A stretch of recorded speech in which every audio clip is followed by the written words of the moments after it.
What's happening, guys? Cap over here, and welcome to our week 3 battle in the PMU D League. As today we take on the Unown FC, and this is a big battle early in the season because we're both 0-2 right now. None of us want to be walking away with an 0-3 record. One of us want to be walking away with that one victory under our belts, and this could potentially push us into the playoffs too. So I know, third weekend talking about playoffs already. But this could be a season changer of a match for both of us. It could really define a season, and it could come and hunt us down the road next time. So be sure to smash that like button, sub to the channel, as we're bringing in quite the team today. This team was brought to you by GMARZ. He built this team, and he sort of walked me through it a bit. I tested it out a bit with my friend, the Easy Bake Oven, or Bob, and I was pretty surprised on how well it did and how well it broke Cam's team down. So I was like, all right, I guess I got to try this out and see how it works out. Hopefully it works out for the best. So looking at his team, he's bringing in Roserite, Miss Maggie, Swampert, Star Raptor, Bronzong, and Sylveon.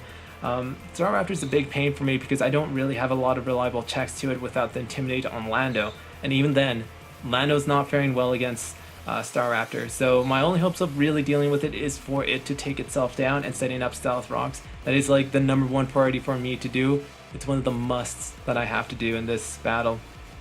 Roserade, still not 100% sure on what it is, just looking at team preview.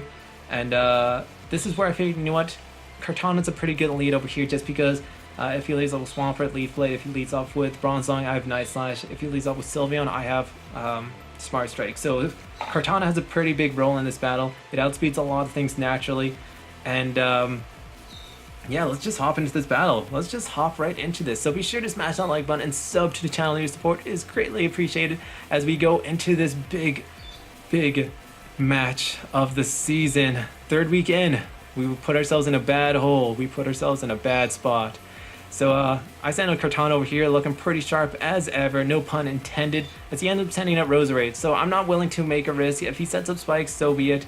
But I think he's probably going to go on the fence on this one, and he might have a trick for me, so I decide to switch out into Azelf. No way is he clicking Sludge Bomb or Leaf Storm or any of those offensive moves, as he reveals Hidden Power Fire.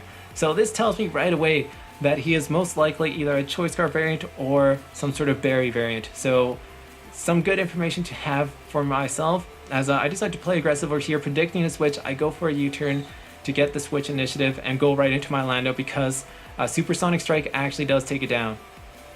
And I was hoping that, you know, he probably is not thinking that I have Supersonic Strike.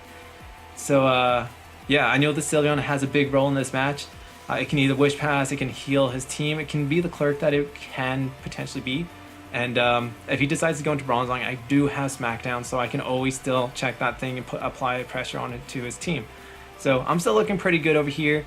And I decided to go for Supersonic Strike, as it is the middle ground play, and I have a chance to potentially KO the Sylveon. So here I go, up and into there, dozing off, as Sylveon is like, alright, all is fine in the world, and boom!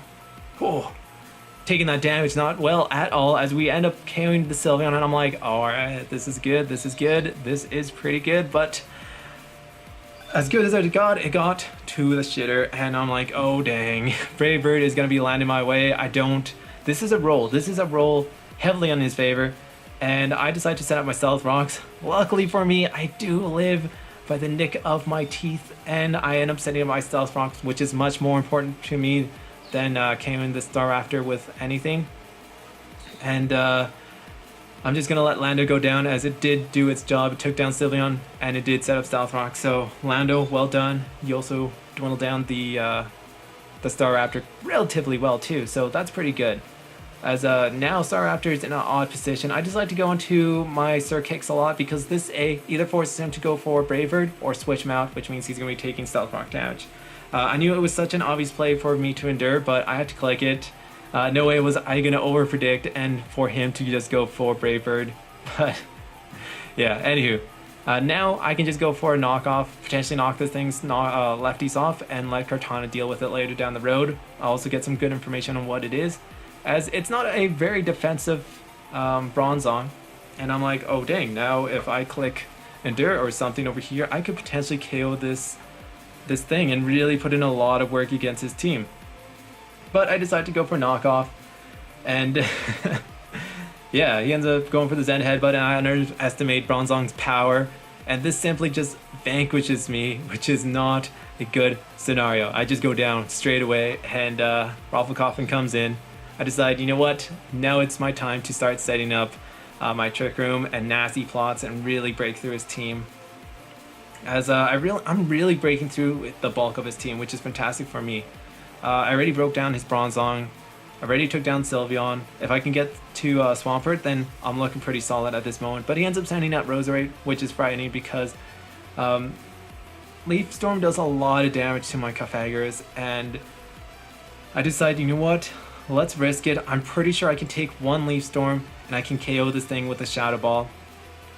And this does a lot of damage. Lucky for me, Rafflekoffen is bulky as fuck.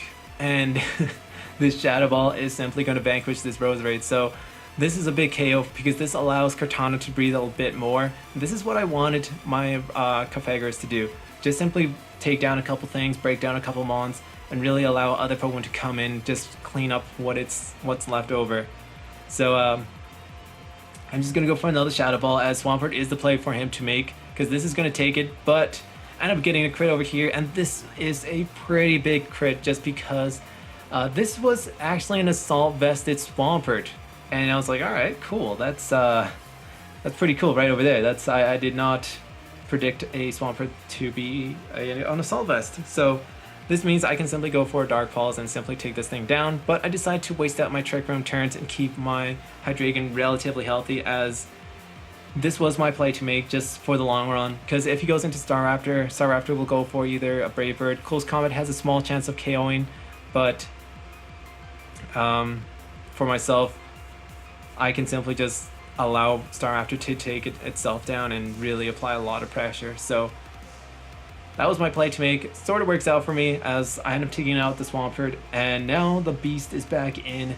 Luckily for me, Rocks are going to be doing a lot, and that means Brave Bird will be landing on myself once more, as Staraptor claims another victim from its godly burp wings. There we go.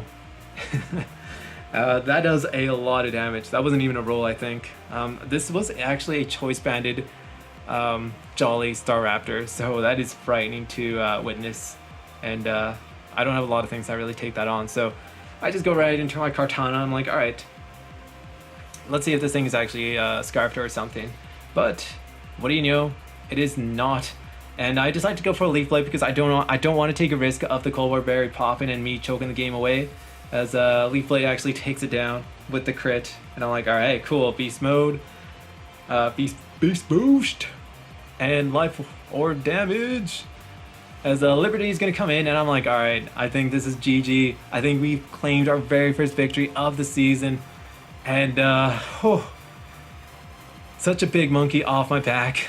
I got a bit lucky, pretty lucky, a couple times in the match, but hey, if you look back at a couple games, you could say it was justified and whatnot, but it comes at the cost of Cams, Atlanta Unknowns, and we'll be going 1-2, which is fantastic. Next week we are taking on Tesla Mouse, coach of the Houston Raichus, and we're going to keep on trying to keep on chugging away with victories over there. But as you can tell, also, this was a post-com. Let me know in the comment section down below if you like post-com or live commentary. The reason why I did post-com this time around was because I was listening to my live com and it was relatively boring. A lot of pauses, a lot of thinking and whatnot, and I decided, you know what, let's just re-record it and make sure it's a bit more entertaining for you viewers out there in the interweb.